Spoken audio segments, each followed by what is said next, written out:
अस्सलाम वालेकुम, नमस्कार, सत श्री अकाल एंड गुड इवनिंग। मैं हूँ आरज़ू काज़मी और आप हमेशा की तरह से देख रहे हैं पॉइंट ऑफ व्यू। हमारे साथ हैं जी वैभव सिंह और वैभव का ज़ाहिर है कि मुझे कोई तारुफ़ कराने की ज़रूरत नहीं है, आप सब जानते हैं उनको, उनके यूट्यूब चैनल पे भी देखा करते हैं। बहुत शुक्रिया कि आज आप आए। Thank you so much. Thank you Arzoo, thank you for inviting me.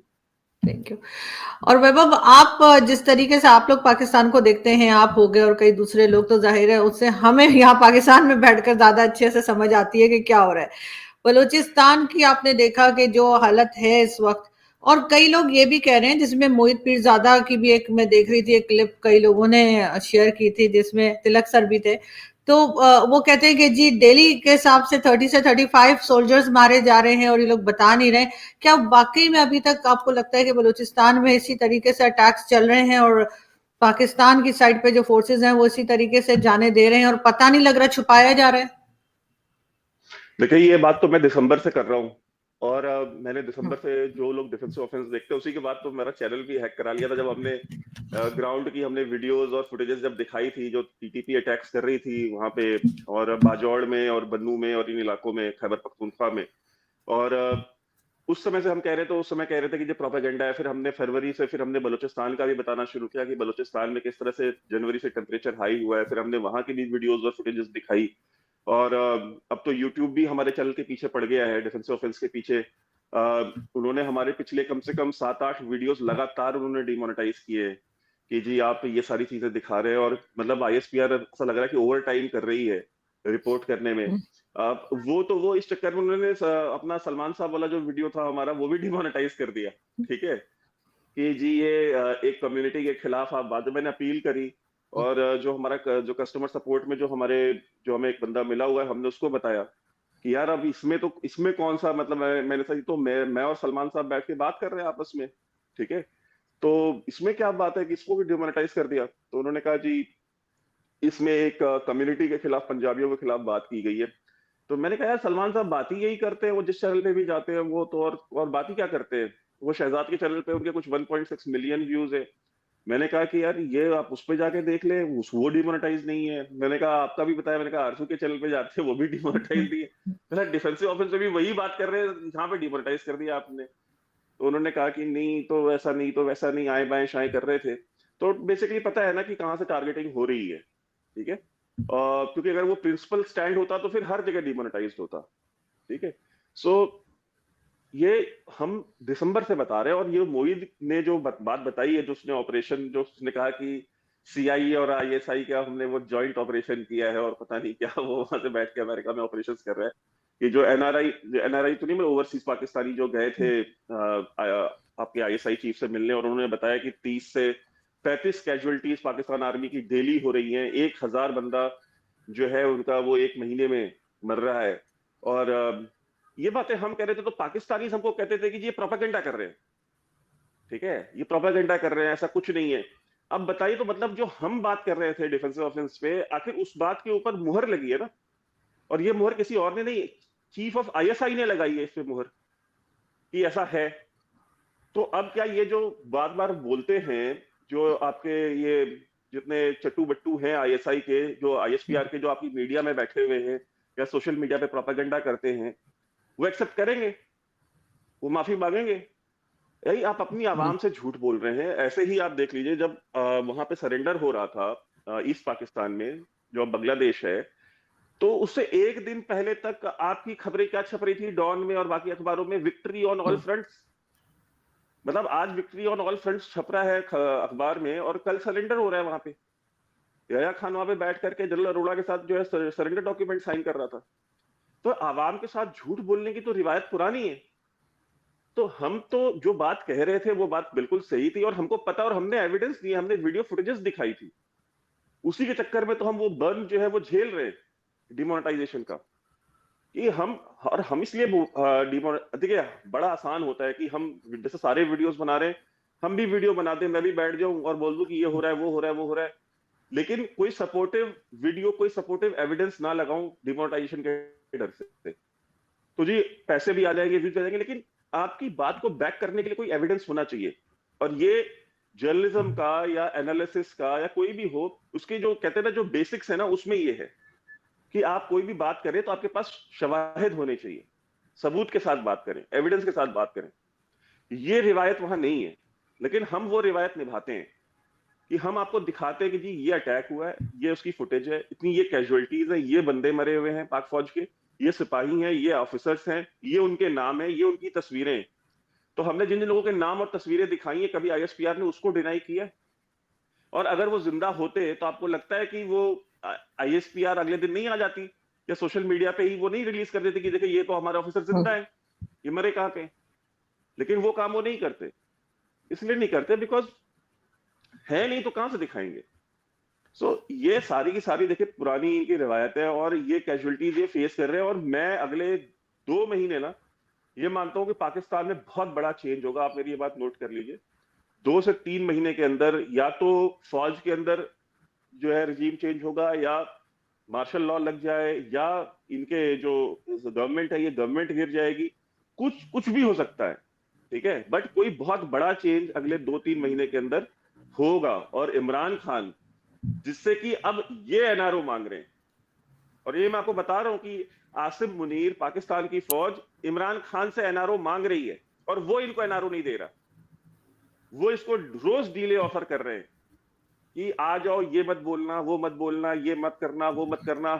इसको गवर्नमेंट तक देने को बोल दिया उन्होंने कि हम आपको गवर्नमेंट भी दे देंगे, शहबाज शरीफ की गवर्नमेंट हम कल गिरा देंगे, आप एक बार बाहर आ जाओ। बस आसिम मुनीर को और फौज के ऊपर हमलावर नहीं होना। इमरान खान कह रहा है कि नहीं, इस पे मैं डील नहीं करूंगा, मैं निकलूंगा और सबसे पहले इसको टांगूंगा। और वो खान अड़ गया है, ठीक है। और पाकिस्तान आर्मी का जो काम है वो बढ़ गया है। मगर ये ऐसा कैसे हो सकता है कि इतनी कैजुअलिटीज हो रही हो और ये छुपा लें? क्या इतनी डेड बॉडीज या आप इतनी मुझे ज्यादा बताइए बातें कि छुपाई जा सकती? डेली तीस कारगिल में नहीं पैंतीस छुपाया था? कारगिल में नहीं छुपाया था? हम्म। कारगिल में नहीं छुपाया था? ईस्ट कार पाकिस्तान में नहीं छुपाया था? कहां नहीं छुपाया इन्होंने? ये देखिए, ये मगर वो मास्टर टाइम पे प्लेस तो काम है। सोशल मीडिया नहीं था ना, इतने ज्यादा मीडिया एक्टिव नहीं था। अब कैसे तो ये छुपा हम पा रहे बता हैं? तो रहे हैं। नहीं तो हम ये इस तरीके से छुपा पा रहे हैं बिकॉज आपका मेन स्ट्रीम मीडिया तो पूरा कंट्रोल किया हुआ है ना। और हम्म। पाकिस्तान की जो आवाम है वो कितनी है सोशल मीडिया पे? कितनी आवाम है, जरा मुझे बताएं। 10% होगी मुश्किल से। 10%, 90% तो नहीं है ना। हम्म। तो 10% को तो पता ही है कि क्या हो रहा है। भाई डिफेंसिव ऑफेंस की मेरे ख्याल से 70% व्यूअरशिप इंडिया की है, ओनली 70%। तो आप सोचिए ना कि आप बाकी वो कहां से देख रहे हैं, लोग पाकिस्तान से देख रहे हैं, अफगानिस्तान से देख रहे हैं, और 2-4% एनआरआईज देख, यानी 20 से 22% जो हमारी व्यूअरशिप आ रही है वो तो पाकिस्तान से। और आप कभी जाके वीडियोस कमेंट सेक्शन देखिए, ऊपर के टॉप 15-20 कमेंट्स जो है वो पाकिस्तानियों के और अफगानों के होते हैं। वो बोल रहे होते हैं कि जी आप दिखाते हो तो हमको पता चलता है, यहाँ हमारे यहाँ तो कोई बात नहीं करता, कोई दिखाता भी नहीं है। ये सारी की सारी चीजें जो है ये छुपा तो रहे ही हैं 90%। और देखिए, आवाम को जाहिल तो डेलिबरेटली रखा हुआ है ना। आवाम पढ़ जाएगी, आवाम कहीं निकल जाएगी, आवाम कुछ कर लेगी, आवाम खुद मुख्तार हो जाएगी, तो फिर इनकी दुकान कहाँ चलनी है? इनकी दुकान तो फिर नहीं चलेगी। तो डेलिबरेटली आप देखिए ना, चाहे स्कूल्स हो, चाहे कॉलेजेस हो, चाहे आप बताइए कि जो निसाब है, जो सिलेबस है स्कूलों का, कॉलेजों का, वो कौन डिसाइड करता है, जरा बताएं मुझे। पीएमएलएन करती है, पीपल्स पार्टी करती है, कौन डिसाइड करता है? सो और पाकिस्तान के इतने बड़े बड़े ब्रेन्स थे, ठीक है, उन्होंने कितनी बार मना किया कि जी ये निसाब चेंज कीजिए, इससे गधे ही निकलेंगे, इससे कोई समझदार, कोई मतलब दिमाग वाला बंदा, क्योंकि खुद के बच्चे तो यहाँ नहीं पढ़ते ना। खुद के बच्चे तो सारे यूके में, अमेरिका में और यूरोपियन कंट्रीज में पढ़ते हैं। कोई ब्रसल्स में, कोई लंदन में है, कोई न्यूयॉर्क में है, कोई कोलंबिया यूनिवर्सिटी में पढ़ रहा है। तो बच्चे खुद के वहां पढ़ाते हैं। अच्छा, जो एलीट है इस्लामाबाद का, वो अपना ए लेवल, ओ लेवल जो है वो इंटरनेशनल अमेरिकन स्कूलों में पढ़ाते हैं? नहीं पढ़ाते। गवर्नमेंट स्कूल में कौन पढ़ रहा है? गवर्नमेंट स्कूल में पढ़ के पता कौन आते हैं? गवर्नमेंट स्कूल में पढ़ के आपके जनरल्स आते हैं, ठीक है। हमीद गोल, आसिम मुनीर, इन सबका आप निकालिए, सारे के सारे गवर्नमेंट स्कूल से पढ़ के आए हुए लोग हैं। तो जो उस निसाब को जो पढ़ के आते हैं वो कभी चेंज होने देंगे उसको? खुद पढ़ के निकल जाते हैं। आप मुझे एक जनरल बता, मैं आपको कम से कम 2 दर्जन ऐसे पाकिस्तान इंडियन आर्मी के जनरल्स बता दूंगा जिनके बच्चे भी यहाँ पे जनरल मतलब आर्मी में है। आप मुझे पाकिस्तान के जरा 2-4 जनरल्स के नाम बताइए जिनके बच्चे पाकिस्तान आर्मी में सर्व कर रहे हो। नहीं। क्योंकि जरूरत नहीं है। और आपके यहाँ पे जैसे ही आप ब्रिगेडियर बनते हो, अब इतने प्रोटोकॉल्स है ना आप कर्नल बनोगे आपको इतनी जमीन मिल जाएगी, ब्रिगेडियर बनोगे आपको इतनी जमीन दे देंगे, आप लेफ्ट मेजर जनरल बनोगे आपको उतनी जमीन। मतलब आप सोचिए कि दुनिया में कहाँ ऐसा होता है कि इंसान की अगर फौज में प्रमोशन होती है तो उसको 2-2 4-4 बीघे जमीन जो है पॉश एरियाज में शहरों में मिलती हो। जनरल बनते बनते तो वो वैसे ही इन जमीनों से ही वो बिलियनियर हो जाते हैं। और फिर वो जमीनों पे क्या करते हैं, वहां फार्म हाउसेस बनाते हैं, उसको प्लॉट्स काट काट के बेचते हैं। इनके बच्चे कुछ ना भी करें तो भी उन जमीनों को बेच बेच करके अरबपति हो जाएंगे। और करते भी यही काम है। और क्या काम करते हैं, उन्हीं जमीनों को बेचते हैं, उन जमीनों को बेच करके बच्चे बाहर भेज देते हैं। कर्नल बनते ही, कर्नल बनते ही उन बच्चों को भेज देते हैं बाहर। फिर ब्रिगेडियर बनेंगे, फिर जमीन मिलेगी, उसको बेच करके बच्चों को वहां पे मकान खरीद के दे देते हैं। फिर मेजर जनरल बनेंगे, फिर जमीन मिलती है, उसमें एक फार्म हाउस बना लेंगे। लेफ्टिनेंट जनरल बनेंगे तो फिर मौज ही लगी हुई है, फिर तो पैसे ही पैसे हैं। ठीक है, जहां भी पोस्टिंग हो जाए। टैंकर माफिया ये चलवाते हैं, ड्रग्स का बिजनेस ये करते हैं। आप अफगानिस्तान से इतनी सारी ड्रग्स आती है, आज से आ रही है। ये सारी मंशियातन का बिजनेस कौन करता है? लाहौर में, कराची में और पाकिस्तान के अलग अलग शहरों में वो जो नशई है, वो नशा करके सड़क के किनारे जो पड़े रहते हैं, वो नशा उन तक कैसे पहुंच रहा है? जरदारी अपनी जेब में लेके जाता है देने के लिए, नवाज शरीफ अपनी जेब में लेके जाता है देने के लिए, इनकी मर्जी से जाती है ना। तो उसका बिजनेस करते, उससे पैसा कमाते हैं। इलीगल ऑयल स्मगलिंग करा रहे हैं, बलूचिस्तान से जितना ऑयल स्मगल होता है वो कौन स्मगल करा रहा है? बॉर्डर के ऊपर कौन स्मगल करा रहे हैं? बॉर्डर के ऊपर तो ये स्मगल करा रहे हैं ना। तो देख लेना, मतलब दुनिया भर का पानी स्मगलिंग होती है, मतलब क्या क्या नहीं स्मगल करा रहे। और फिर जितनी भी आपकी इंस्टीट्यूशंस हैं वहां पे, चाहे स्पेस हो, चाहे आप मान लीजिए चाहे ऑर्डिनेंस फैक्ट्री हो, चाहे वो कोई सीमेंट फैक्ट्री हो, चाहे वो एल्यूमिनियम की कोई कॉर्पोरेशन हो, चाहे कॉपर की हो, चाहे गोल्ड की हो, उसका CEO, director, chairman, vice chairman सारे कौन है? ये खुद बन के बैठे हुए। सुपारको आज सुपारी ऑर्गेनाइजेशन बनी हुई है, क्यों बनी हुई है? वो इसलिए बनी हुई है ना, बिकॉज सारे चेयरमैन, सारे डायरेक्टर, सारे यही हैं। फौजी बता रहा है, फौजी डिसाइड करेगा कि स्पेस में वो रॉकेट कैसे जाएगा। तो उस सुतारकों का क्या होना है? जो है वही हालत वही होनी है।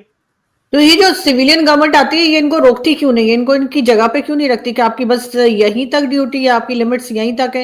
ये तो खुद वाह वाह करते रहते हैं बैठ के। शहबाज शरीफ साहब तो पूरा दिन जैसे कहते हैं नारे लगाते रहते हैं कि आर्मी चीफ को और सब लोगों की वाह वाह करने में।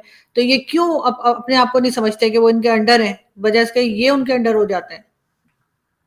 नहीं, वो इनके अंडर नहीं है ना। ये किसकी पैदावार है? शहबाज शरीफ, जनरल जिलानी की पैदावार है ना। जनरल जिलानी लेके आया था ना इनको पॉलिटिक्स में, नवाज शरीफ को, शहबाज को। शहबाज शरीफ क्या करता था? शहबाज शरीफ जनरल जिलानी का घर बनवाता था ना, ठेकेदार सही। था। जब जनरल जिलानी का घर बन रहा था लाहौर में, तो उस घर का ठेका किसने लिया हुआ था? शहबाज शरीफ ने लिया हुआ था। मतलब इनके बड़े मियाँ साहब, मियाँ मोहम्मद शरीफ ने लिया हुआ था। ग्राउंड पे जाकर के डेली काम कौन करवाता था मकान का? शहबाज शरीफ कराता था। तो ये पैदावार तो सारे फौज की है। भुट्टो किसकी पैदावार था? अयूब खान की, डैडी बोलता था अयूब उनको। खान। ठीक है, तो ये इमरान खान किसकी पैदावार है? सारे तो पैदावार उन्हीं की है ना। कोई जो देखिए, जो जेन्युइन पॉलिटिकल पार्टीज थी, जो पॉपुलर मैंडेट के साथ आई थी, उन सबको तो मार दिया ना इन्होंने। एएनपी का क्या हाल है? जो कौम परस्त पार्टियां थे सिंध की, उनका क्या हाल किया इन्होंने? जो बलूचिस्तान की जो जेन्युइन पार्टीज थी, पॉलिटिकल पार्टीज थी, बीएसओ कहां पे है? जहां से बलूचिस्तान के पॉलिटिशियंस निकलते थे। आज इंडिया में जो पॉलिटिशियंस निकलते हैं, 90% पॉलिटिशियंस कहां से निकलते हैं? 10% तो मान लीजिए आ जाएंगे राज्यसभा से, इधर उधर से कोई फॉर्मर डिप्लोमेट, जयशंकर टाइप आप ले आओगे। 90% पॉलिटिशियंस कहां से आए हुए हैं? वो आए हुए हैं बीजेपी की यूथ विंग से, कांग्रेस की यूथ विंग से, लाइक युवा मोर्चा से और आपके एनएसयूआई से। ये इनकी स्टूडेंट ऑर्गेनाइजेशन है, वहां से आते हैं। तो जेन्युइन पॉलिटिकल लीडरशिप निकलती है वो ग्राउंड से। वो 18 साल की उम्र से सियासत करता करता करता करता तब जाकर के 50-55 साल में, 60 साल की उम्र में वो एक मेच्योर पॉलिटिशियन बनता है। ठीक है, वो ये आने नहीं देते। आप मुझे बताए ना, नून लीग की जो यूथ विंग है, उससे कितने पॉलिटिशियंस आए हुए हैं? सारे वही वडेरे के बेटे, तो जमींदारों के बेटे, तो चौधरियों के बेटे, तो यही तो है सारे। कौन है ये? जो मौरूसी सियासत है पाकिस्तान की, वो यही तो है। इकलौती पॉलिटिकल पार्टी पूरे पाकिस्तान में जिसने जेन्युइन पॉलिटिकल वर्कर्स को पॉलिटिक्स करने के लिए स्पेस दिया और उनसे पॉलिटिक्स करवाई, वो थी एमक्यूएम, जो पहले मुहाजिर कौमी मूवमेंट थी, बाद में मुत्तहिदा कौमी मूवमेंट हुई। अल्ताफ हुसैन ने जेन्युइन पॉलिटिशियंस निकाले ग्राउंड से। क्या किया उसके साथ? मगर एमक्यूएम भी तो इन्हीं ने बनाई थी, एमक्यूएम भी तो फौज की बनाई हुई थी। मैं कह रहा हूं कि लेकिन वो जेन्युइन पॉलिटिकल क्लास लेके आए ना पाकिस्तान के अंदर, जेन्युइन पॉलिटिकल क्लास लेके आए ना, कि भाई कोई कॉर्पोरेटर इलेक्ट कराया कहीं मोहल्ले में, फिर वो आगे आया, फिर उसको एमपीए का इलेक्शन लड़ाया, फिर एमपीए से उसको एमएनए का इलेक्शन लड़ाया। Genuine political class, lower middle class, गरीब तबके से वो लेके आए लीडरशिप। आप अल्ताफ हुसैन को उस बात का क्रेडिट दे ना, लेकिन क्या किया उसके साथ इन्होंने? तो मतलब इनको, आप आज किसी को गोद में बिठाते हैं, अगले दिन उसको, और उसी का आप देख लीजिए, उसी का नतीजा है कि आज तक ये उन्हीं चक्करों में लगे हुए हैं। और इनको शरीफ फैमिली भी गालियां देती है, भुट्टो फैमिली भी गालियां देती है, अल्ताफ हुसैन भी गाली देता है, और अब तो सरदार अख्तर मिंगल भी गाली देते हैं। ठीक है, जिन्होंने एक्सटेंशन के समय लोग उनको बड़ा बताते हैं कि जी बड़े जमहूरी हैं, बड़े फलाना है ठिकाना है। ठीक है, आप मुझे बताएं कि जब बाजवा की एक्सटेंशन हुई थी, तो बाजवा के एक्सटेंशन के लिए पैसे नहीं पकड़े थे सरदार अख्तर मिंगल ने? ठीक है, जब भाई ये पाकिस्तान का कौन सा सहाफी है, बलूचिस्तान का कौन सा जर्नलिस्ट है जिसको नहीं पता ये बात? इमरान खान को जब सपोर्ट दी थी, जब गले में पट्टा डलवाने के लिए बुला रहे थे, तो वो सपोर्ट किसके कहने पे दी थी और क्या डील करके दी थी? बिल्कुल। तो ठीक है, अब बातें, अब कहते हैं ना कि बात निकलेगी तो बहुत दूर तक जाएगी। तो आज वो भी गद्दार बन बैठा है। सारे आप देख लीजिए, पाकिस्तान के जितने भी सहाफी हैं, जर्नलिस्ट हैं, यूट्यूब पे जाके बैठे हुए हैं। मतलब जावेद चौधरी जैसे लोग जो कि इतने सीनियर जर्नलिस्ट हैं, मतलब वो उसके खिलाफ बातें कर रहे हैं, बता रहे हैं कि जी ये गद्दार भी है, तो फलाना भी है, तो फिर ठिकाना भी है। और आपके जो लाहौरी जितने भी जर्नलिस्ट हैं, वो तो मान लीजिए उसको गद्दार वतन डिक्लेयर ही कर चुके हैं, दिन में 4-4 वीडियोस बना रहे हैं उसके खिलाफ, ये गद्दार है, गद्दार है, गद्दार है। सो ये चीज हमको समझनी चाहिए कि पाकिस्तान की अगर कोई दुश्मन है, पाकिस्तान का बेड़ा किसी ने गर्क किया है। अगर किसी का बच्चा पाकिस्तान में नशे से मर रहा है, तो उसकी जिम्मेदार पाक फौज है। किसी का बच्चे को अगर पढ़ने को स्कूल नहीं मिल रहा है, उसकी जिम्मेदार पाक फौज है। कोई अगर पानी के बिना मर रहा है, तो उसकी जिम्मेदार पाकिस्तान फौज है। अब कल जो है वहां पे रैली निकली है सिंध में, ठीक है, जिसको पीटीआई ने भी ज्वाइन किया। ठीक है, पीटीआई भी पहुंची उनको सपोर्ट करने के लिए। तो ये किसने किया ये काम? ये प्रोजेक्ट चोलिस्तान में सिंध का पानी डाइवर्ट करके जो पानी ले जा रहे हैं और सिंध को बंजर करके और चोलिस्तान को आबाद करेंगे, तो ये किसने ये प्रोजेक्ट का, किसकी पैदावार है? ये किसके दिमाग की उपज है? आसिम मुनीर के दिमाग की उपज है, पाक फौज के दिमाग की उपज है ये। तो पाक फौज ही तो है ना। अगर कल को सिंध में लोग सूखे में मरेंगे या खाए बिना मरेंगे, तो उसकी जिम्मेदार कौन होगी? पाक फौज होगी। तो पाकिस्तान की सारी प्रॉब्लम्स, नशे से लेकर के, गुर्बत से लेकर के, महंगाई से लेकर के, हर एक चीज की, इंस्टेबिलिटी हो गया, टेररिज्म हो गया, ये टीटीपी, ये बीएलए, ये किसकी वजह से पैदा हुए? नवाज शरीफ की वजह से पैदा हुए, जरदारी की वजह से पैदा हुए, ये इन्हीं फौजियों की वजह से पैदा हुए हैं ना। इनके जनरल 60s में, 50s में, 60s में, 70s में जो इन्होंने किए हैं, अब उसको आज तक करते जा रहे हैं। अब वो जो लड़की थी शाजिया, जिसका रेप हुआ था वहां बलूचिस्तान में, भाई भुगती क्या मांग रहा था? अकबर खान भुगती ने कहा कि एक एफआईआर कर दो वो कैप्टन के खिलाफ, आर्मी के, जिसने ये रेप किया है। मुशर्रफ ने उसके खिलाफ एफआईआर नहीं करी, इंसर्जेंसी मंजूर कर ली, लेकिन एफआईआर नहीं करी। तो आप सोचे ना कि मतलब आपके आर्मी वाले रेप कर देते हैं, अगर किसी का एक कैप्टन था ना, कर देते यार, उसके खिलाफ एफआईआर कर देते। और एफआईआर करके, अब ये बात देखिए सरदार अख्तर मिंगल ने क्या बोला।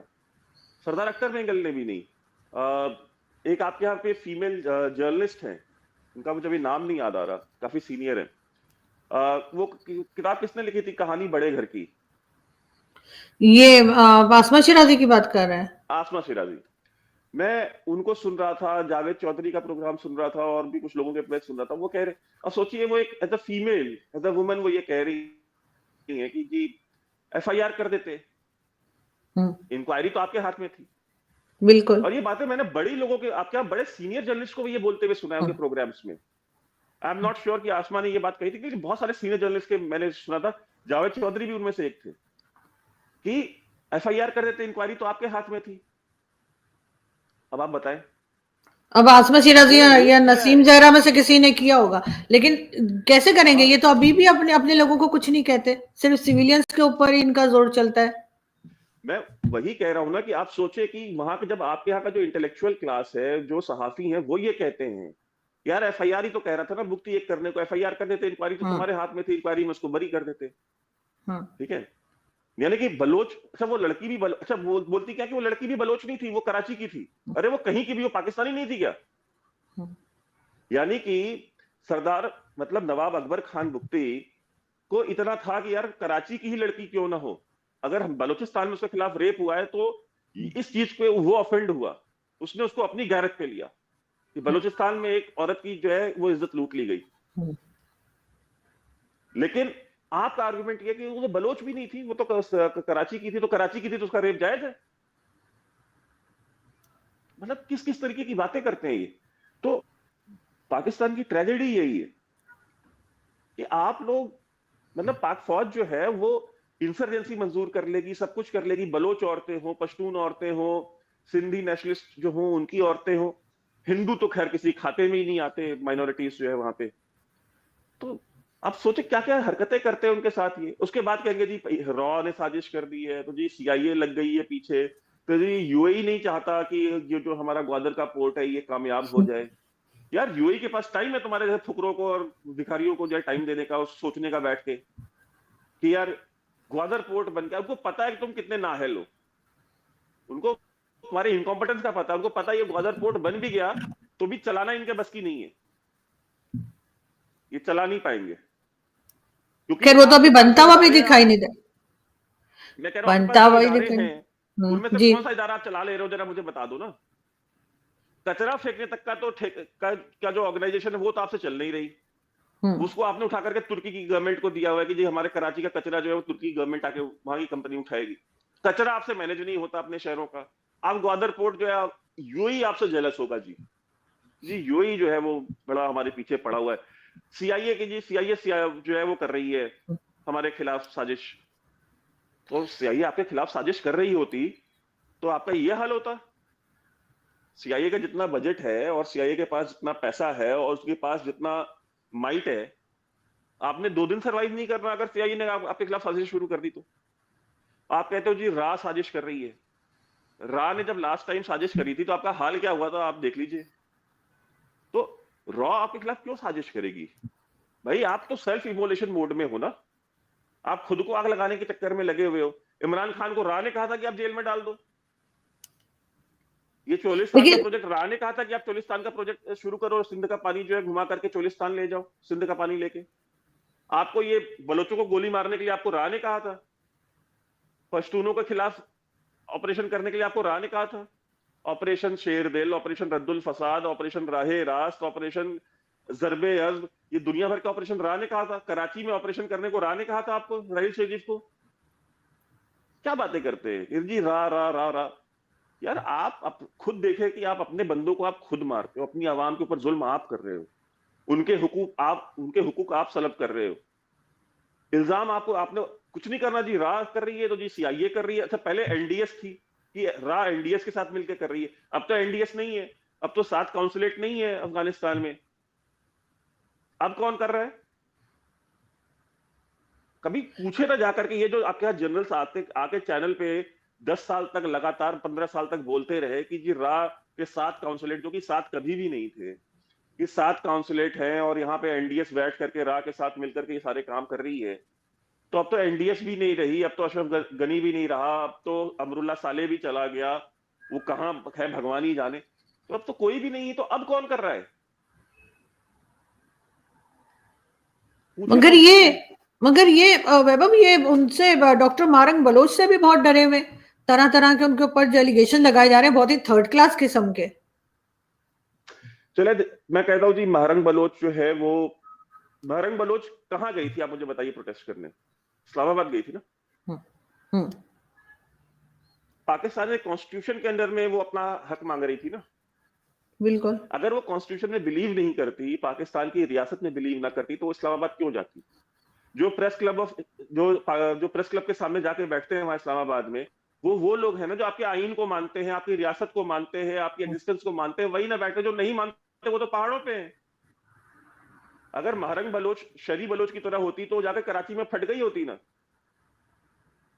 वो पीएचडी की मगर स्टूडेंट थी, अभी बाय द वे, शरी बलोच जो सुसाइड मगर बॉम्बर थी। मगर अभी तो इन्होंने ये कहा है कि जो ट्रेन हाईजैक हुई थी उनके जिन्होंने हाईजैक की उनके साथ ये राब्ते में थी, इनके ऊपर इस किस्म की एलिगेशन लगाई जा रही है। देखिए एलिगेशन है ना, प्रूफ कर सकते हैं, हम्म, प्रूफ कर सकते हैं। किसके खिलाफ क्या प्रूफ किया इन्होंने आज तक? गद्दार तो इमरान खान भी है। 9 मई तो इमरान खान ने कराया था। सबूत दिया कोई इन्होंने कोर्ट में जाकर के? कोई कॉल रिकॉर्डिंग दी इन्होंने? कोई एविडेंस प्रोड्यूस किया कोर्ट में इमरान खान के कि इमरान खान ने कराया 9 मई? कुछ नहीं है। तो भाई एक्यूजेशन तो ऐसा तो नवाज शरीफ ने जो है पीआईए का तैयारा जो है एयरप्लेन हाईजैक कर लिया था। हम्म, क्या था उसका, क्या बना? हाईजैक किया था क्या नवाज शरीफ ने? उसके बाद वो प्रधानमंत्री बना, पाकिस्तान का वजीर आजम बना। हम्म, तो पीआईए का एरोप्लेन हाईजैक करने वाले को आपने प्रधानमंत्री बनाया अपना? देखिए ये ऐसा तो फिर नवाज शरीफ की कम फैक्ट्री में इंडियन इंजीनियर्स काम करते थे, उसकी स्टील मिल में। कौन है वो? कभी प्रोड्यूस किया कि हाँ ये इंडियन है जो काम करता था, ये उसका नाम है, ये इसकी तस्वीर है? नहीं। प्रूफ तो कुछ भी नहीं करना ना। तो जब आप जो डेमोक्रेटिक वॉइसेस हैं, जब आप उनको सप्रेस करना होता है, आपको उनको डिस्क्रेडिट करना होता है, आप उनके खिलाफ यही करते हो कि जी रा के साथ मिले हुए हैं, तो जी सीआईए के साथ मिले हुए हैं, तो जी ये तो उसके साथ राब्ते में थी वो ट्रेन हाईजैक करने वालों को क्या उनको क्या बता रही थी कि आप ट्रेन ले जाकर के यहाँ पे रोक लो, इसको फला को गोली मार दो, ये बता रही थी वो? बीएलए को जरूरत है इंस्ट्रक्शंस लेने की महरंग बलोच से? हम्म। भाई महरंग बलोच से क्या वो ट्रेनिंग ले रहे थे? क्या बातें करते हैं, मतलब कि इनका तो ये भी वो कहना था जब कि जो कुछ हो रहा था बलूचिस्तान में इंडियन मीडिया को पहले से पता था। ये तो इस किस्म की प्रेस कॉन्फ्रेंस जो की थी इन्होंने डीजीआईएसपीआर ने नहीं, और वो इंडियन जो मीडिया चीफ को पता मिनिस्टर नहीं था। साहब ने बैठकर। इंडियन मीडिया वो रिपोर्ट कर रही थी जो आप पाकिस्तानी मीडिया को रिपोर्ट नहीं करने दे रहे थे। हम्म, ये बोले ना भाई, आपके यहां बिल्कुल। बलूचिस्तान में जो स्ट्रिंगर्स हैं, चैनल्स इंडिया हो चाहे पाकिस्तान हो, चैनल चला कौन रहा है? न्यूज चैनल स्ट्रिंगर चला रहे हैं, हम्म, ठीक है?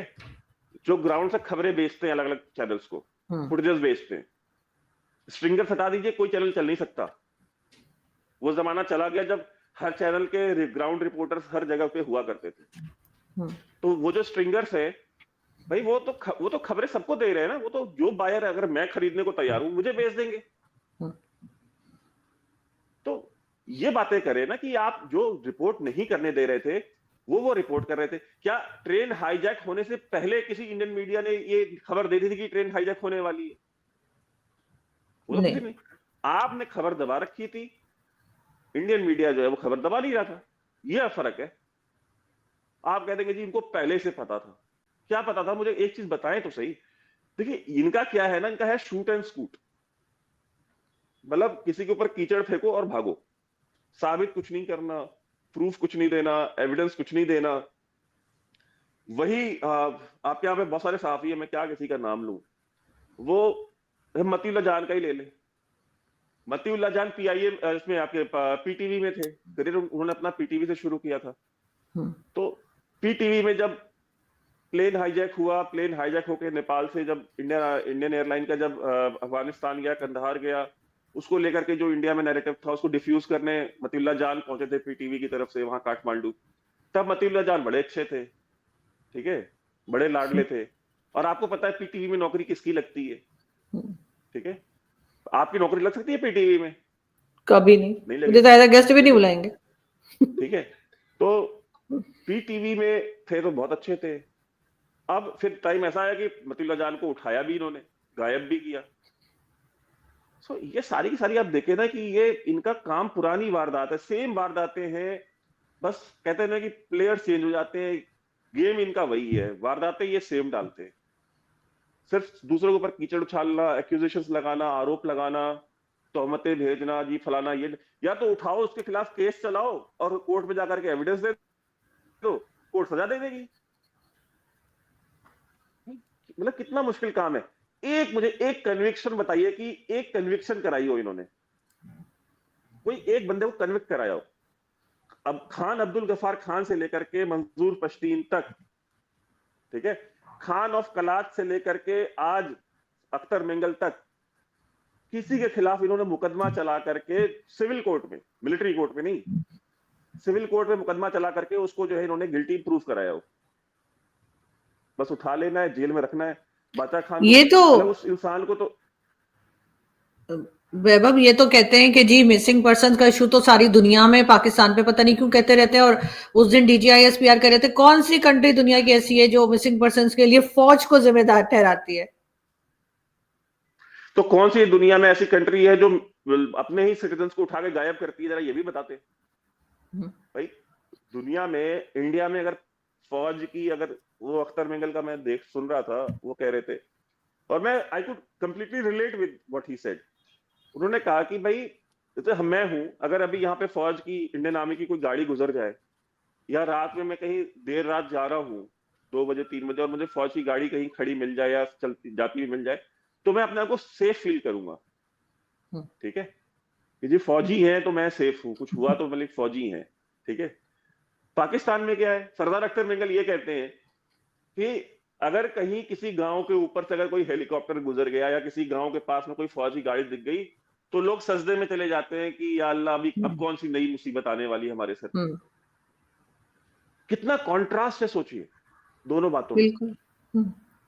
कि एक फौज का क्या परसेप्शन है, एक फौजी को देख के इंडिया में लोग कैसा फील करते हैं, और पाकिस्तान में उसी फौज को देख के लोग कैसा फील करते हैं। लोग भाग जाते हैं, छुप जाते हैं, उनको लगता है पता नहीं फौजी यहाँ क्या कर रहे हैं।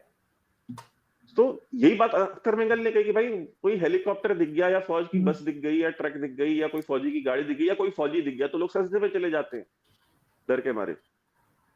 तो ये कमाया है, ये कमाया मतलब पाक फौज ने पिछले 75-78 साल में। आप मुझे बताएं ना, कौन सी पॉलिटिकल पार्टी है जो इनसे नफरत नहीं करती, जिसके बंदे इन्होंने नहीं मारे? ANP जो एक जेन्युइन पॉलिटिकल पार्टी थी वहां की, खैबर पख्तूनख्वा की, क्या किया उसके साथ? बिलौर फैमिली के साथ क्या किया इन्होंने? उसके रिश्तेदार ढूंढ ढूंढ के मारे इन्होंने सुसाइड बॉम्बिंग्स में। अभी मौलाना साहब के साथ क्या कर रहे हैं? मौलाना साहब की पार्टी के बंदे नहीं मरवाए इन्होंने। आज KP में क्या बंदे नहीं मरवा रहे हैं ये? अभी ये देखे, अहमद नूरानी अमेरिका में उनके भाइयों को उठा के ले गए, फिर वहीद मुराद को उठा के ले गए, बताइए। वहीद मुराद अच्छा, को ले गए। अहमद नूरानी ने अगर कोई गलत रिपोर्ट दी है, ठीक है, तो उसको प्रोड्यूस करते ना, मीडिया के सामने रखते। DGISPR आते हैं, उन्होंने कहा जी देखिए इन्होंने ये बातें कही हैं, और ये हमारे पास एविडेंस है कि ये बातें फैक्चुअली इनकरेक्ट है, बोल देते। क्या है, मतलब वही टेक्निक है कि यार कोई कुछ बोले, उसकी बीवी उठा लो, उसके बच्चे उठा लो, उसके माँ बाप उठा लो, उसके भाई उठा लो। यार अहमद नूरानी को वो रिपोर्ट्स करने के लिए उसके भाइयों ने कहा था। अब मैं कोई काम कर रहा हूं, अब जनरल आसिम मुनीर है, जनरल आसिम मुनीर जो इतने बंदे मरवा रहा है, तो क्या करे जनरल आसिम मुनीर की बेटी और दामाद तो गोली मार दे कोई जाके। भाई उसकी बेटी दामाद का क्या लेना देना उससे? तो वही सारी बातें हैं। उसने क्या बताया कि जनरल आसिम मुनीर की जो बेटियां हैं, उनके डिप्लोमेटिक पासपोर्ट इशू कराए हुए हैं, जो कि गलत है ना। आप मुझे बताइए कि इंडियन आर्मी है, इंडियन आर्मी के एक चीफ है, चीफ ऑफ स्टाफ है, उनकी उनकी फैमिली को, उनके बेटी को, उनके दामाद को, या उनके बहू को डिप्लोमेटिक पासपोर्ट इशू होता है क्या इंडिया में? दुनिया में कहां होता है? लेकिन पाकिस्तान है, करा लिया डिप्लोमेटिक पासपोर्ट इशू। इनको तो ना नहीं कर सकते ना ये लोग, इनको कैसे ना कर देंगे? लेकिन एक इंडिया में तो, अमेरिका की इंडिया में भाई साहब, मतलब आप सुनिए आरजू जी, इंडिया में तो जो सर्विस चीफ्स हैं, उनकी वाइफ को नहीं इशू हो सकता डिप्लोमेटिक पासपोर्ट, वो किसी भी इंस्टीट्यूशन के हेड हो। डिप्लोमेटिक पासपोर्ट सिर्फ डिप्लोमैट्स को इशू होता है। आप एक नॉर्मल कंट्री की बात कर रहे हैं, पाकिस्तान में ऐसी कौन सी बात है जो नॉर्मल कंट्री में होती है और पाकिस्तान में होती हो? अभी तो ये भी कहा जा रहा है कि अमेरिका सैंक्शंस लगाएगा, तो उसके बाद आर्मी चीफ और होम मिनिस्टर किस किस के नाम आ रहे हैं कि ये ट्रेवल नहीं कर पाएंगे अमेरिका। क्या ये बात सही है? आपने सुनी है ये न्यूज? नहीं, मैं नहीं मानता कि वो, ये तो देखिए PTI का प्रोपेगेंडा है। हाँ। और पाकिस्तान की जरूरत है, और पाकिस्तान के जो रिलेशंस हैं, अभी वो शरीफुल्ला को दिया ना वहां पे CIA अमेरिका को इन्होंने। तो शरीफुल्ला तो सबसे छोटा पैदा था इनके पास जो है ISIS का। उससे बड़े बड़े 15-20 इनके पास और पड़े हुए हैं। तो जो लेवरेज है पाक फौज का अमेरिका के ऊपर वो तो है ही है, तो वो तो कभी नहीं होगा। और अमेरिका को जरूरत है पाकिस्तान की उस रीजन में। देखिए ये बड़े कॉम्प्लेक्स इश्यूज होते हैं, ये ब्लैक एंड व्हाइट में नहीं खेले जाते। जो जो इंटेलिजेंस का गेम हो या जो डिप्लोमेसी का गेम हो, ये ब्लैक एंड व्हाइट में नहीं होता, ये ग्रे जोन में ही खेला जाता है। तो कुछ चीजें ली जाएंगी, कुछ दी जाएंगी, कहीं हर्ट किया जाएगा, कहीं कुछ लेवरेज दिया जाएगा, तो ये चलता रहेगा। तो मैं नहीं मानता कि इस तरह की चीजें हैं। बाकी हाँ, ऐसा पीटीआई कुछ का है। प्रोपेगेंडा है, उन्होंने लॉबिस्ट हायर किए हुए हैं अमेरिका में, मिलियंस ऑफ डॉलर्स देते हैं उनको। और अमेरिका में डॉक्टर्स, देखिए अमेरिका में सबसे ज्यादा पैसा डॉक्टर्स के पास है, ठीक है, जो मतलब पेशेवर जो लोग हैं, प्रोफेशनल्स जो हैं।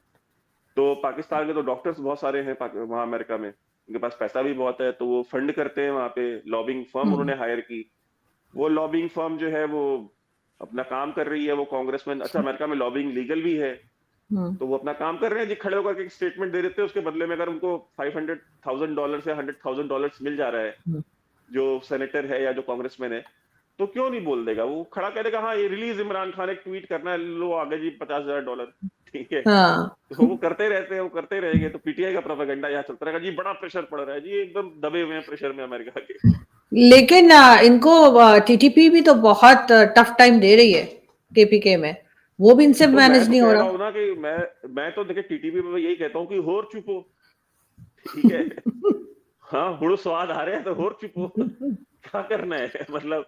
भाई आपने, आप भाई, लाल मस्जिद पे ऑपरेशन करने को किसने कहा था आपको? राह ने। लाल मस्जिद पे ऑपरेशन करने को राह ने मगर कहा वो था। तो सही हो रहा था ना, वो तो गलत नहीं था, लाल मस्जिद का भाई ऑपरेशन। मैं कह रहा हूं, तो आप जो चीज, दिक्कत यही है ना कि जो तिलक सर के साथ हमारी बात हो रही थी, when all you have is a hammer then every problem looks like a nail. तो आपने हर प्रॉब्लम ही मतलब फौजी तरीके से सॉल्व करनी होती है। आपको, आप उनके साथ बैठते, बात करते, आप उनके साथ मतलब रिकंसिलिएशन करते, नेगोशिएट करते, कुछ देते कुछ लेते, या पॉलिटिशियंस को आगे करते कि भाई पॉलिटिकल पार्टीज जाएं बात करें। आपने सारी चीजें खुद ही सॉल्व करी। बस मुशर्रफ के साथ क्या था कि पॉलिटिशियंस को तो उसने अंदर डाला हुआ था, ठीक है। भुट्टो एग्जाइल में, बेनजीर भुट्टो एग्जाइल में, तो ये नवाज शरीफ एग्जाइल में, तो सब सारे तो एग्जाइल में थे। बात करेगा कौन उनसे? उसने ऑपरेशन ही करना था, तो ऑपरेशन किया, तो उसके नतीजे में ये सारी चीजें आप भुगत रहे हो आप 25 साल बाद। तो ये इनका, देखिए आप उसको सही गलत कहें, वो बात की बात है, बनाया किसने उनको यही बता देते रहे मुझे। इन्हीं ने बनाया। भाई हाँ, आप ही ने बनाया, आप ही ने उसको मिस हैंडल किया, और जब वो आपको मार रहे हैं तो आप कह रहे हो जी राह। नहीं तो मतलब ये कौन सा लाल बन के? अगर ये टीएलपी से बात कर सकते हैं, तहरीक लब्बैक पाकिस्तान से बात कर सकते हैं, तो उनको इवन इलेक्शन में हिस्सा लेने की परमिशन दे सकते हैं, तो फिर ये टीटीपी से क्यों बात नहीं कर सकते, बीएलए से क्यों नहीं बात कर सकते? जी देखिए, क्योंकि वो इनसे बात नहीं करेंगे अब, क्योंकि इन्होंने अपनी हर एक बात पे इन्होंने वादा खिलाफी करी है। तारीख पूरी इनकी वादा खिलाफियों से भरी हुई है। आपने तिलक सर के साथ वीडियो किया हुआ है, उन्होंने मेरे ख्याल से शायद आपके साथ, मैंने देख तो नहीं पाया पूरा, लेकिन जो इन्होंने खाना फलात के भाई के साथ किया, प्रिंस अब्दुल करीम के साथ, फिर और फिर बाद में उन्होंने इन्होंने जो उनके साथ किया, नवाब नौरोज खान के साथ जो इन्होंने किया, सरदार नौरोज खान के साथ, वो आप देख ले कि भाई कुरान पे कसम खा करके बुलाया नीचे, और फिर केस चलाया, और फिर फांसियां दी, इन्होंने सब कुछ किया, ठीक है। और फिर जो टीटीपी के जो बंदे हैं, उनके साथ जो किया इन्होंने, जो अपने यहाँ जो टॉर्चर सेलों में रखा है, चाहे वो मुस्लिम खान हो या बाकी लोग हो, उनके साथ जो इन्होंने किया है, आई मीन भाई वो जो उनका एम्बेसडर था अफगान तालिबान का, मुल्ला जईफ, ठीक है, उसकी जो किताब है my my life with the Taliban, ठीक है, वो आप पढ़ ले। उसमें उसने उसने कहा कि उनके मुंह में दो जुबानें हैं, ठीक है, और किस तरह के ये लोग हैं, ठीक है। और उसके साथ जो इन्होंने किया, आई मीन बगराम की जेलों में जो लोग बंद थे, उनमें से आधे तो इन्होंने उठा के दिए हुए थे। तो अब सोचे ना कि जो काम किया इन्होंने, क्यों वो क्यों बात करेंगे इनसे? 70-75 साल से सिर्फ झूठ बोलते आ रहे हैं, उनको धोखे देते आ रहे हैं, यही सब तो कर रहे हो, क्यों ट्रस्ट करेंगे इनके ऊपर? तो बात करने वाला तो वो टाइम निकल चुका है इनके साथ। और मैं तो डूम्सडे ही देखता हूँ पाकिस्तान में। और ये मैं आपको कई बार पहले भी, पिछले 2-3-4 साल में मैं कई बार आपसे कह चुका हूँ कि ये दुकान नहीं चलेगी, ठीक है। मैंने आपको एक बार पहले भी समझाया, कहा था कि जैसे मोहल्ले में कोई एक दुकान खुलती है ना, तो मोहल्ले में रहने वालों को पता चलता है कि ये दुकान, उसकी ओपनिंग में पता चलता है ये दुकान यहाँ कितने दिन चलेगी, ये चलेगी या नहीं चलेगी, बिकॉज हम यहाँ सही। रहते हैं ना, तो हमको पता है यहाँ पे कंज्यूमर कैसा है, लोग कैसे हैं, ठीक है। तो हमें अंदाजा हो जाता है कि ये चलेगी या नहीं चलेगी। कोई दुकान खुलती है, आप कहते हैं ये बहुत चलेगी, ठीक है। तो जो टीटीपी की जो दुकान है ना, वो देख के लगता है ये बहुत चलेगी ठीक है। बीएलए वाली दुकान जो है ना, वो बहुत चलेगी। लेकिन जो इनकी दुकान है ना, ये दुकान देख के लगता है ये दुकान नहीं चलेगी। लेकिन इनकी दुकान के चक्कर में पूरे पाकिस्तान के लोग जो हैं वो सफर कर रहे हैं, और मेरे ख्याल है उस चीज का कुछ ना कुछ होना चाहिए, लेकिन होता हुआ दिखाई नहीं दे रहा फिलहाल तो। नहीं, देखिए पाकिस्तान, अब बहुत कंट्रोवर्शियल बात है, लेकिन पाकिस्तान जिस तरीके से बना है, जिन्होंने बनाया था, देखिए, सब अब तो सारी तो कितनी किताबें लिखी जा चुकी हैं, अब तो कितने डॉक्यूमेंट्स डिक्लासिफाई हो चुके हैं, सबको पता है कि पाकिस्तान किसने बनाया, क्यों बनाया, किस बेसिस पे बनाया, ठीक है, किन झूठ की बुनियाद पे बनाया गया, ठीक है। तो सब ओपन में है ना। जो इमारत झूठ की बुनियाद पे बनी हो, या जो रिश्ता झूठ की बुनियाद पे बना हो, आप बताइए वो कितने दिन चलेगा। 25 साल ईस्ट पाकिस्तान नहीं चला, ठीक है। आप दुआ दे अमेरिका को, सीआईए को, कि कोल्ड वॉर हो गई और फिर वॉर ऑन टेरर हो गई, तो आपकी दुकान कुछ दिन और चल गई, वरना ये दुकान पहले ही बंद हो जानी थी। तो अब जो चल गई है, जितनी चल गई है, मतलब ये बहुत नहीं चलेगी। Pakistan in itself is a, अब मैं एज एन इंडियन बोलूंगा तो उसका कहेंगे ना कि यार इनका तो बायस है, बट अगर जो पाकिस्तानी है, अगर वो बैठ करके खुद सोचे कि इस्लाम रियासत नहीं बना सकता, इस्लाम दुनिया में रियासत बनाने नहीं आया था, इस्लाम दुनिया में बंदे को इंसान बनाने आया था, ठीक है। वो दीन सिखाने के लिए आया था, लोगों को डिसिप्लिन करने के लिए आया था, मतलब जो प्रिंसिपल्स हैं इस्लाम के, ठीक है। सही। उसमें भी अपने आप में बहुत सारी डिबेट्स आप कर सकती हैं कि जो शरीयत है और जो कुछ पुराने वर्सेस हैं, कैसी है कैसी नहीं है, बट जो प्राइमरी जो कॉन्सेप्ट था इस्लाम का, वो रियासत बनाने थोड़ी है। मतलब अगर रियासत बनाना अगर इस्लाम के अंदर होता, तो फिर तो जो सारी जो अरब कंट्रीज हैं, वो सारे मिलकर एक अरब यूनियन बना ले। भाई, उनकी जुबान एक है, उनकी सकाफत एक है, उनका पहनना ओढ़ना बिछौना एक है, उनका खाना पीना एक है, उनका तो अलग ही कुछ नहीं है, ठीक है। तो सारी जीसीसी कंट्रीज मिलकर बना ले एक रियासत, इस्लामी रियासत। नहीं बना रहे ना। तो दुनिया में इस्लाम, अच्छा, इस्लाम का इंटरप्रिटेशन भी क्या है, क्योंकि इस्लाम को इंटरप्रेट अलग अलग फिरके के लोग अलग अलग तरीकों से करेंगे। मुसलमान की डेफिनेशन अलग होगी, शरीयत की डेफिनेशन अलग होगी। जो मोहम्मद बिन सलमान ने हाल ही में जो स्टेटमेंट दिया, मैं आपको भेजूंगा, आप वो वीडियो आप जरूर देखिएगा। उन्होंने एक इंटरव्यू में अल अरबिया में उन्होंने ये बातें कही। उन्होंने कहा कि भाई, शरीयत का इंटरप्रिटेशन तो हर जगह अलग होगा ना। जो अफगानिस्तान में बैठे हैं वो देवबंदी हैं, जो हम हैं हम सलफी हैं, कहीं कोई बरेलवी होगा, कहीं कोई हम्बली होगा, कहीं कोई फलाना ढिकाना, जितने भी अलग अलग फिरके हैं। जो शिया हैं, उसमें भी जो 12 शिया हैं, ठीक है, उनका तो हर किसी का इंटरप्रिटेशन भी तो अलग है ना। तो कोई एक चीज ऐसा इस्लाम, या कोई एक शरीयत, या कोई एक कुरान और कोई हदीसों पे भी सबका इत्तेफाक नहीं है। कोई किसी हदीस को मानता है, कोई नहीं मानता है, ठीक है। जैसे मन सबद नबियन फक्तुलहू का जो जो ये जो जो हदीस है, अब मन सबद नबियन फक्तुलहू, अब ये डिस्प्यूटेड है हदीस, कि जो भी प्रॉफिट मोहम्मद को इंसल्ट करे, उसे गर्दन काट दो, उसको मार दो, ठीक है। बरेलवी मानते हैं कि नहीं नहीं, ये है, सही है। लेकिन बाकी फिरके सलफी हैं या जो वहाबी हैं, जो वो नहीं मानते इसको, वो कहते नहीं, ये हदीस सही नहीं है, हाँ, वेरीफाइड हदीस नहीं है। बिल्कुल। तो तो बात वही है कि आप इंटरप्रिटेशन कैसा करेंगे, कितना करेंगे।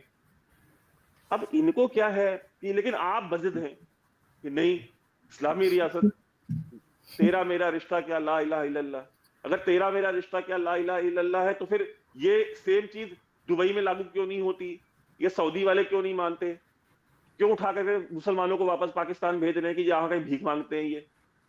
अभी हाल ही में इन्होंने 100-150 और भेजे ना, जो भीख मांग रहे थे वहां दुबई में। हाँ, तो अब वो मुसलमान नहीं है। पाकिस्तानियों से पूछिए तो असली वाले जो ओरिजिनल मुसलमान है वो तो यही है, ठीक है। जैसे मैंने कहा, जितने सैयद यहाँ घूम रहे हैं, उतने सैयद तो सऊदी अरब में नहीं है, यमन में नहीं है, ठीक है। वो तो सलमान सर ने बता ही दिया कैसे घूम रहे इतने हाँ, सैयद। हाँ, तो बात वही है कि मैं आपको बताता हूँ, आप यूपी में, हिंदुस्तान इतना बड़ा मुल्क है, उसका एक सूबा है यूपी, उत्तर प्रदेश, उस उतने वही बहुत बड़ा सूबा है, उसकी यूपी की आबादी पाकिस्तान से ज्यादा है, ठीक है। उसका एक शहर है प्रयागराज, जहां से आप आती हैं, ठीक है। प्रयागराज का एक मोहल्ला है चौक। चौक में जितने सैयद मिलेंगे आपको, उतने सैयद पूरे अरेबियन पेनिनसुला में नहीं मिलेंगे। तो सैयद तो मतलब क्या है, मतलब वो तो है ही है। तो अब तो ला इलाहा इल्लल्लाह वाला जो फॉर्मूला है, तेरा मेरा रिश्ता क्या वाला, तो फिर वो वहां अप्लाई नहीं होता। अच्छा आप वो भी हाँ, छोड़ देना, ये तेरा मेरा रिश्ता क्या ये बलोचों के साथ अप्लाई क्यों नहीं होता, ये पश्तूनों के साथ हाँ, अप्लाई क्यों नहीं होता, या ये जो सिंधी कौम परस्त जो प्रोटेस्ट कर रहे हैं चोले, ये सिंध के वाटर डाइवर्जन को लेकर के चोलिस्तान में, तो इनके ऊपर अप्लाई क्यों नहीं होता, इमरान खान के ऊपर अप्लाई क्यों नहीं होता तेरा मेरा रिश्ता क्या, ला इलाहा इल्लल्लाह। तो ये झूठ है ना। देखिए आप कह रहे हैं ना कि पाकिस्तान का जो क्रिएशन है उसके जितने बेसिस दिए जाते हैं, उनमें से कोई भी हकीकत से बालातर है, कुछ भी नहीं है उसमें जो रियलिटी के जरा सा भी करीब से गुजरता हो। कोई भी मतलब कहते हैं जी जिन्ना साहब इस्लामी रियासत चाहते थे, यार जिन्ना साहब क्या खाते थे, क्या पीते थे, हम्म, क्या उनका रहन सहन था, किसको नहीं पता है। हाँ, वो वो जिस तरीके के इंसान थे वो किसको नहीं पता है। जो लिबरल्स हैं पाकिस्तान के, वो इस बात पे डिबेट करते हैं कि जी उनकी जो बेटी थी उसके साथ जिन्ना साहब का बड़ा अच्छा रिश्ता था, और उन्होंने जो शादी की पारसी आदमी के साथ वाडिया फैमिली में, तो जिन्ना साहब उसको लेकर के बहुत सपोर्टिव थे, और जिन्ना साहब तो बड़े लिबरल थे, ठीक है। जो रेडिकल्स हैं, जो आपके यहाँ पे हार्डलाइनर्स हैं, वो कहते हैं जी जिन्ना साहब ने तो अपनी बेटी को छोड़ दिया, बताएं आप। हाँ, इस्लाम के लिए उन्होंने तो बिल्कुल ताल्लुक ही हटा दिया था अपनी बेटी के साथ। सारे अपने अपने तरीके से जिन्ना साहब को यूज करते हैं। कोई 14 अगस्त की तकरीर को यूज करेगा उनको डिफेंड करने के लिए कि वो जो सेक्युलर स्टेट चाहते थे, वो फलाना स्टेट चाहते थे, ठीक है। वो बड़ा अच्छा किसी ने कहा कि जी इसीलिए उनको फ्लैग में जो है हरे, आधा जो 80% जो फ्लैग है वो हरा है, तो 20% जो फ्लैग है वो व्हाइट है। और वो यहाँ की अकलियतें जो है, हम्म, माइनॉरिटीज जो है, हिंदू हैं, पारसी हैं, सिख हैं, उनको दिखाता है। तो एक पाकिस्तानी दोस्त ने उन्होंने बड़ा अच्छा कहा कि जी हाँ बिल्कुल सही है, इसीलिए तो उन्होंने डंडा जो है ना वो व्हाइट वाले पार्ट में दिया हुआ है। बल्कि मैं एक डिनर पे गई थी तो वहां पर कुछ इंडियंस आए हुए थे उन दिनों, और उनके लिए वो डिनर रखा गया था, तो वहां पे अल्लामा इकबाल के बेटे की मतलब अल्लामा इकबाल के जो बेटे हैं, उनकी बहू आई हुई थी, और उनसे मिलवाया जा रहा था उन इंडियंस को, और कहा गया कि जी ये वो हैं जिनके के समझे जिनके हस्बैंड के दादा ने पाकिस्तान का ख्वाब देखा। तो मैं वहीं खड़ी थी, मैंने कहा मगर मैंने तो उनके बेटे का इंटरव्यू देखा है कि वो कह रहे थे उनके फादर ने कभी कोई ऐसा ख्वाब नहीं देखा। वो दिन है, आज का दिन है, मुझे उन साहब ने दोबारा अपने घर डिनर पे नहीं बुलाया। उन्होंने कहा इसको तो हाँ, सबसे पहले लिस्ट से बाहर निकालो, ये पता नहीं क्या बोलती है। अब बताएं, अब इकबाल, अच्छा इकबाल के दादा कौन थे? उन्होंने अगर पाकिस्तान का ख्वाब देखा था हाँ, तो इकबाल के दादा हाँ, कौन थे? वो तो पंडित थे, कश्मीरी हाँ, ब्राह्मण थे वो। बिल्कुल, हाँ, तो उन्होंने कौन सा पाकिस्तान में ख्वाब देख लिया था? मैं कहता हूँ ना कि पाकिस्तानी जो पंजाबी स्पेशली जो है ना, वो फिर बार बार वो लोग कहते हैं यार आप ऐसे टारगेट करते हैं। मैं कहता हूँ 100% नहीं, 95% जो पाकिस्तानी जो पंजाबी है ना, उन वो सिर्फ और सिर्फ एक काम करते हैं, वो 24 घंटे 365 दिन एक दूसरे से झूठ बोल रहे होते हैं। एक ऐसे ही। दूसरे से झूठ बोलने के अलावा वो और कोई काम नहीं करते। हम्म, ये हकीकत है। आप मुझे बताएं, हामिद मीर साहब बड़ी बातें करते हैं कि जी सहाफत की, और जो इंडिपेंडेंस की, और फ्रीडम ऑफ स्पीच की, और डेमोक्रेसी की, और पाकिस्तान को बड़ा डिफेंड करते हैं कि जी पाकिस्तान इन्होंने ऐसा बनाया, पाकिस्तान। वो भी एक नंबर का झूठा आदमी है, एक नंबर का हम्म, झूठा आदमी है, सिवाय झूठे कुछ नहीं बोलता वो, ठीक है। वो सिलेक्टिव सच बोलते हैं, ये बात मैं मान सकता हूँ, हम्म, लेकिन वो पूरा सच कभी नहीं बोलते। पाकिस्तान को बनाने के पीछे जो मुहरकात थे, अगर हामिद मीर अगर जेन्युइन अगर साफी हैं, जर्नलिस्ट हैं, और बड़ी उन्होंने किताबें पढ़ी हैं, और बड़े उन्होंने रिसर्च वो करते हैं, बताएं ना कि पाकिस्तान क्या ऑक्सफोर्ड में नहीं बना? पाकिस्तान का जो आइडिया ऑफ पाकिस्तान कहाँ पैदा हुआ था? वो ऑक्सफोर्ड में पैदा हुआ था, वो पाकिस्तान में पैदा नहीं हुआ था, ठीक है।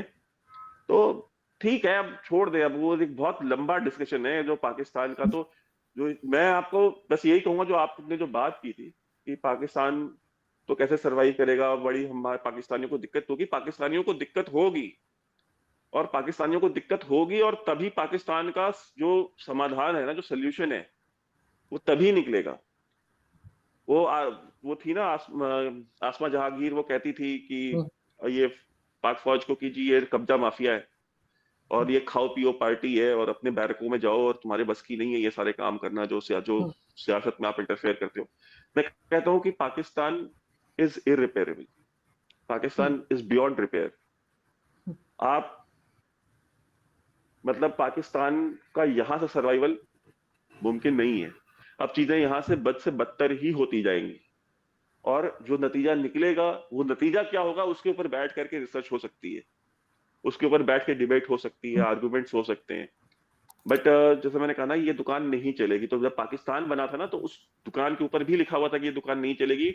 और ये बात मौलाना आजाद ने उस समय जो कही थी, ठीक है, आप देखते जाइए, आप देख लीजिए ना, बांग्लादेश के साथ भी वही सब हुआ, आज भी वही सब हो रहा है और वो वही होगा, बिकॉज उनको भी दिख रहा था ना कि ये दुकान नहीं चलेगी।